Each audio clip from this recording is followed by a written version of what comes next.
حضرت مصعب بن عمیر رضی اللہ تعالی عنہ بن ہاشم بن عبد مناف بن قصی نبی پاک صلی اللہ علیہ وآلہ وسلم کے اصحاب میں سے تھے جو اوائل اسلام کے زمانہ میں ہی مشرف با اسلام ہوئے تھے۔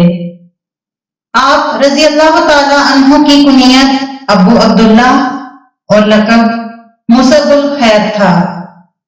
آپ رضی اللہ تعالی عنہ کی والدہ عرب کے خناس قریش کے مالدار شخص کی بیٹی تھیں۔ آپ رضی اللہ تعالی عنہ 27 قبل ہجری 596 عیسوی میں مکہ میں پیدا ہوئے۔ جناب مصعب رضی اللہ تعالی عنہ ایک امیر گھرانے میں پلے بڑھے۔ اسلام لانے سے قبل آپ کا رہن سہن انتہائی شاہانہ ہوا کرتا تھا۔ جب نبی پاک صلی اللہ علیہ وآلہ وسلم خفیہ طور پر ارکم کے گھر میں دعوت اسلام فرماتے تھے تب مصعب رضی اللہ تعالی عنہ نے اسلام قبول کیا اور اس بات کو اپنی والدہ اور رشتہ داروں سے مخفی رکھا۔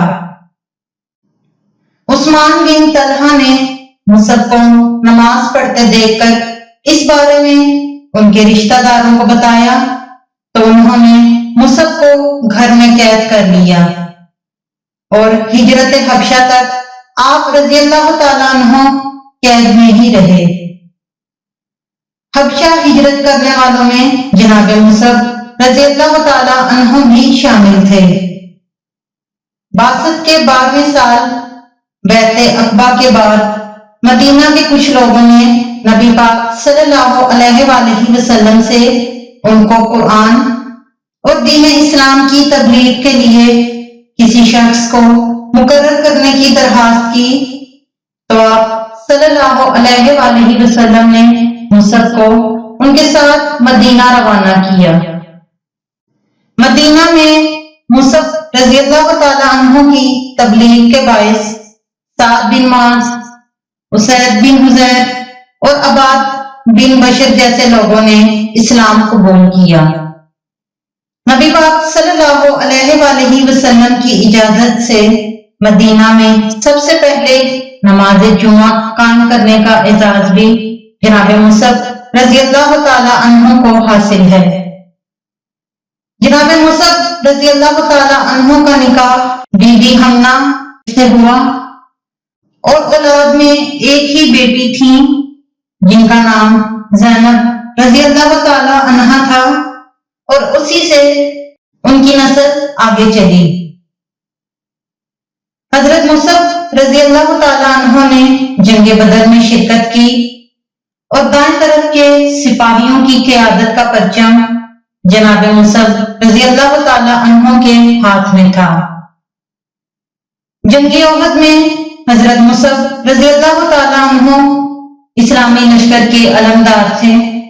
جب مسلمانوں نے مال غنیمت جمع کرنے کے لیے افراتفری پھیلی تو کفار نے فائدہ اٹھاتے ہوئے پیچھے سے مصعب پر حملہ کیا اور ابن کمیہ نے ان کے دونوں ہاتھ قطع کر دیے۔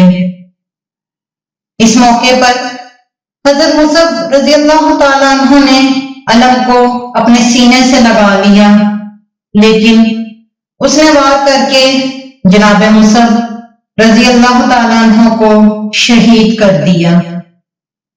شہادت کے وقت ان کی عمر 40 برس تھی۔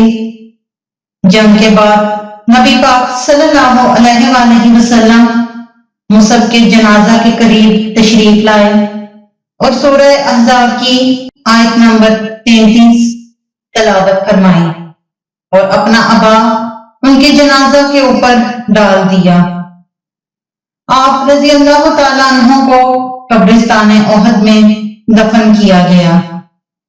حضرت محمد صلی اللہ علیہ وآلہ وسلم نے زوجہ مصعب حمنہ بنت حجش کو 3 شہداء کی تعزیت دی۔ پہلے ان کے ماموں حضرت حمزہ رضی اللہ تعالیٰ عنہ، پھر ان کے بھائی اور اس کے بعد جب ان کے شوہر کی تعزیت دی تو اب اس صابر مومنہ سے ضبط نہ ہو سکا اور وہ دل خراش نالوں کے ساتھ گریہ کرنے لگی۔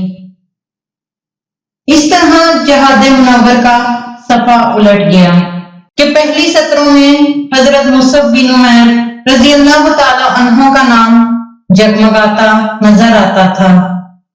آج مسلمان اس جری کے جذبہ کو تعجب سے یاد کرتے ہیں کہ جس نے ایمان و اسلام کی خاطر قید و جلا وطنی کی مصیبتیں برداشت کی، اس لیے تاکہ ان کا نام مصعب الخیر آنے والی نسلوں میں لیا جاتا رہے۔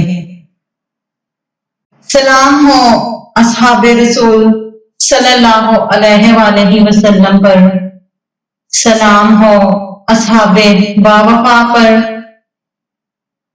سلام ہو حضرت مصعب الخیر رضی اللہ تعالی عنہ پر، سلام ہو آقا دو جہاں حضرت محمد صلی اللہ علیہ وآلہ وسلم پر۔